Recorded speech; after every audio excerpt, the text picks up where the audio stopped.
नमस्कार दोस्तों।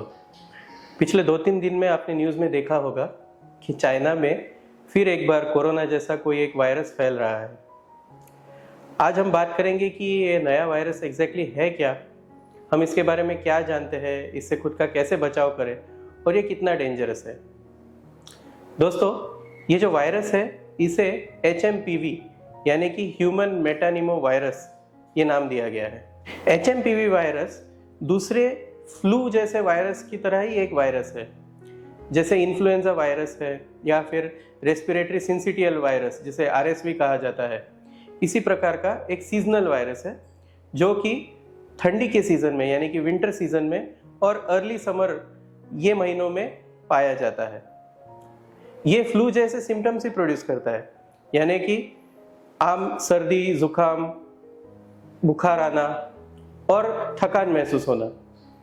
इसके अलावा जो 5% लोगों में सीवियर HMPV इन्फेक्शन होता है, उनमें लोगों को अस्थमा, निमोनिया या ब्रोंकाइटिस जैसे बीमारियां हो सकती है।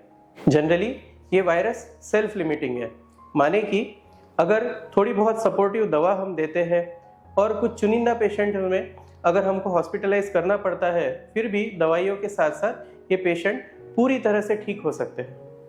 तो बिल्कुल घबराए नहीं, ये कोरोना जैसी कोई बड़ी महामारी नहीं है, कोई बड़ी बीमारी नहीं है जो कि पूरे दुनिया भर में फैल जाएगी और फिर से हमारी लॉकडाउन जैसी सिचुएशन हो जाएगी। न्यूज़ ये कह रही थी कि लास्ट ईयर चाइना में करीबन 350 केसेस रिपोर्टेड है। शायद बीमारी इतनी ज़्यादा नहीं थी कि रिपोर्टिंग उसका होना चाहिए, या फिर लोगों ने हॉस्पिटल में अप्रोच ही नहीं किया होगा। जो भी केस हो, बट इतनी ज़्यादा केसेस चाइना में भी मौजूद नहीं है। न्यूज़ ये भी कह रही है कि मलेशिया में भी केसेस बढ़ते जा रहे हैं, और आज ही की न्यूज़ है कि बेंगलोर में कोई अस्पताल में एक बच्चे में ये वायरस पाया गया है।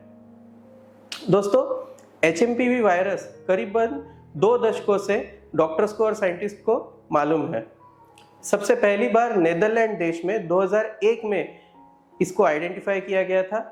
तब से लेकर काफ़ी देशों में काफ़ी बार HMPV का सीजनल इन्फेक्शन रहा गया है।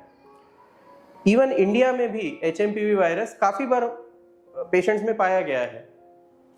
किन लोगों को HMPV वायरस से सावधान रहना चाहिए? तो दोस्तों, 5 साल की उम्र से नीचे वाले बच्चे या 65 साल की उम्र से बड़े लोग, इम्यूनो कॉम्प्रोमाइज लोग जैसे कि कैंसर पीड़ित या फिर डायबिटिक पेशेंट्स जिनकी इम्यूनिटी कम होती है, और साथ साथ जो लोगों को अस्थमा या ब्रोंकाइटिस जैसी बीमारियां हैं, जो लोग स्मोकिंग करते हैं, ये लोगों में खास करके ये वायरस अफेक्ट करता है। HMPV वायरस कैसे फैलता है? बिल्कुल कोविड-19 की तरह HMPV वायरस भी ड्रॉपलेट से फैलता है, यानी कि अगर किसी पीड़ित को बार बार खांसी या छींक आ रही हो तो हमने उनसे थोड़ी दूरी मेंटेन करनी है, हमेशा हैंड वॉशिंग करना है, मास्क पहनना है, ज़्यादा गर्दी वाली जगहों पर नहीं जाना है। इन शॉर्ट, जो हम कोरोना के दौरान प्रिकॉशंस ले रहे थे, वही प्रिकॉशंस इस केस में भी हमको लेनी है। अभी तक HMPV के लिए कोई स्पेसिफिक दवा या वैक्सीन हमारे पास मौजूद नहीं है, बट ये इतना सीरियस बीमारी है भी नहीं।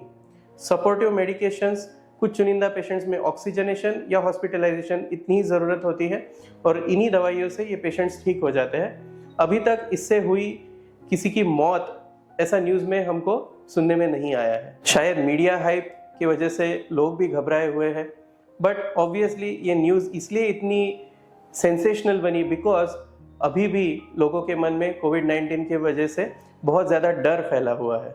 तो दोस्तों, HMPV वायरस इतना सीरियस वायरस नहीं है। ऑलरेडी चाइना और मलेशिया की केसेस पर WHO और CDC जैसी संस्थाएं निगरानी रख रही है, और इंडियन हेल्थ मिनिस्ट्री ने ऑलरेडी एक लेटर पब्लिक के लिए इशू कर दिया है कि ये इतना सीरियस बीमारी नहीं है, ये एक माइल्ड इन्फ्लुएंजा जैसा वायरल डिजीज़ है और इससे पब्लिक घबराए नहीं। धन्यवाद।